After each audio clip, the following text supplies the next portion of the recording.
Hi, students. My name is Teresa Horcher, and I want to welcome you to BEH 101 Language and Literacy. So, I've taught this course for a number of years, but it has been a little bit of time since I last taught it. And we have this new world of Zoom. And so, since this is a fully online class, I thought I would integrate some Zoom videos so you would get to know me on a little bit more of a personal level, if that can happen through Zoom video. And also, sometimes I think tone of voice or sensing how I express something might make the words in the text a little bit more understandable. So, welcome, welcome, welcome. Now, this course falls under the acronym of BEH, which is in the Behavioral and Social Sciences. So, for many of you taking this class, it fulfills the liberal arts.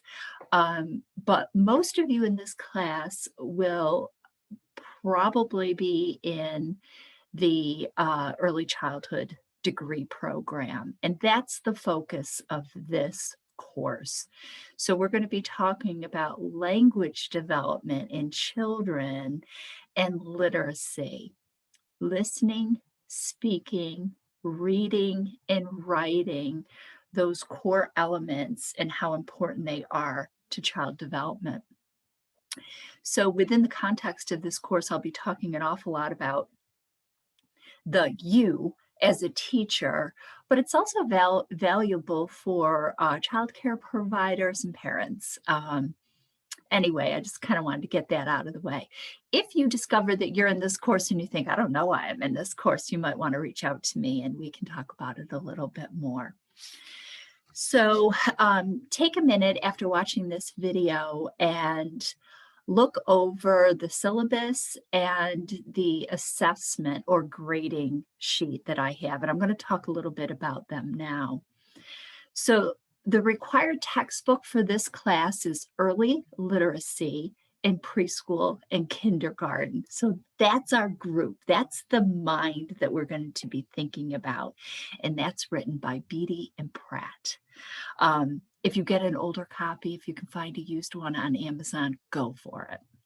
I do believe there might be one on reserve in the library too. You can check that out. So on the syllabus, you'll see what the description of the course is and what your learning outcomes are.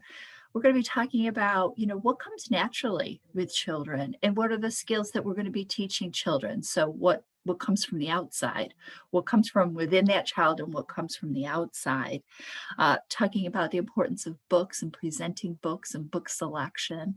We're going to talk about developing handwriting, learning how to write, family literacy in that home book environment, and then reading instruction too. For those of you that have taken my children's lit course, you know I often use the line, we learn to read and then you read to learn. And I think that's really important to think about. I'm going to probably always have two modules or two chapters. So sometimes I'll interchange those words like module or chapter, but it's all pretty clear on the Blackboard site, open at a time, so that you can jump ahead a little bit if you find you've got some open time in your busy week. But I think I've got the course pretty well spaced out. So you have the option to move ahead, but I don't want you be moving ahead so far that I'm not even grading the far out chapters. I try to be attentive to my Blackboard courses on Wednesday evenings and Sunday. That's when I go in as the instructor. Outside of my outside of the fun of teaching this class and teaching a children's literature class, I also run the tutoring program at the college. So through the Center for Academic Success, I recruit and train and set up schedules for all the tutoring. So if you have any tutoring questions, check with me on that too. Here's another thing that I really want to tell you now so that you can prepare for this. I want you to utilize your public library.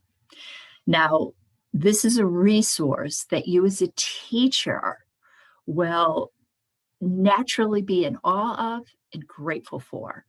Um, I used to be a children's librarian, so my heart is with that library and the opportunity that it gives to children and teachers, because you're not limited to just the books that you have in your collection or just the books that you have in your book budget for that academic year, but the resources are huge. And this is going to be an opportunity for you to start getting a little bit more skilled in assessing books. Is it a good one? Do I like it? Do the kids like it? And some of them are going to be winners and some of them are not. So get a library card if you don't already have one. I don't expect everyone to kind of know how to use the public library. I don't expect you to know how to use the college library. What I do want to say is it's it's just like getting a map and figuring it out. And I'm going to spend a little time in a Zoom tutorial on how to use the local Auburn, New York Public Library, which should be very similar for those of you that are outside the Finger Lakes Library System. So more on that later. What are my expectations for this class? Well, dive in. You're taking the course. I want you to think about it. I expect that you will connect with me if you have questions or concerns, thoughts or ideas. I can't say I expect this, but I hope that you won't be a passive learner, but you'll be an engaged learner. That it might not be that you know all of it, but you're ready to learn. So come to those different Zoom modules or chapters ready to learn. Okay, read the chapter, read my lecture notes, look at the links that I've selected for you. Jump in with me because I want you to walk away feeling, boy, I know a little bit about all this stuff, and I think it's going to help me in the world of teaching. That's the point. So my expectations are, put your toe in the water with me, trust me, and dive in. Let's have fun together. I give ample time for assignments. This is not a burdensome course. You will have with each chapter a journal that's just a writing experience between the two of us, where I will prompt with some questions, and I expect 4 to 5 paragraphs as a response to that, sometimes more. I outline it in the assignment part. The assignment connected to each chapter will be related to that chapter. Some are bigger than others.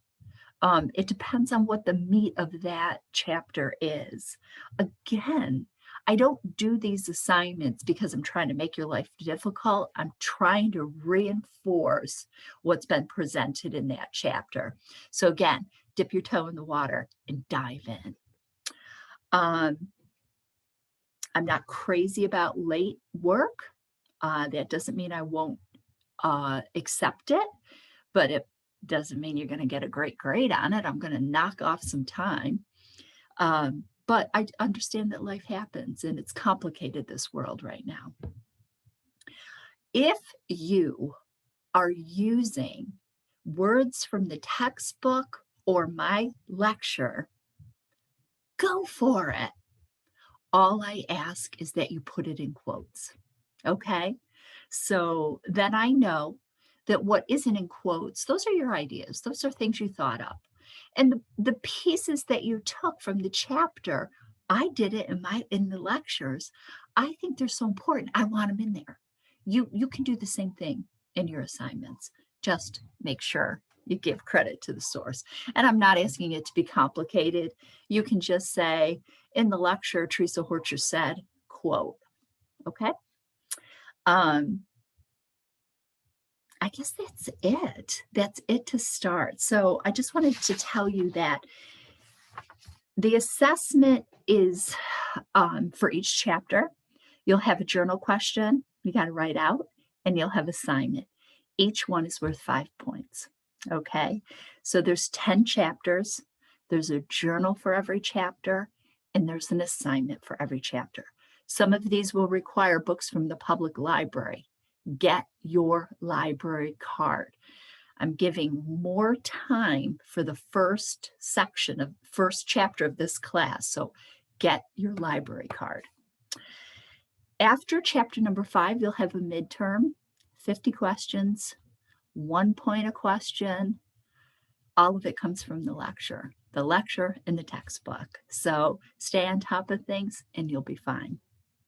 Again, 5 more chapters, journal, assignment, and then the final is 50 more questions, 1 point each. So you'll see on the assessment sheet that I provided in the Getting Started file that it outlines that is a total of 200 points. You divide it in half, 100, and then you can see, for example, an A would be anyone who has scored between 93 and 100 points. So that's how you figure it out.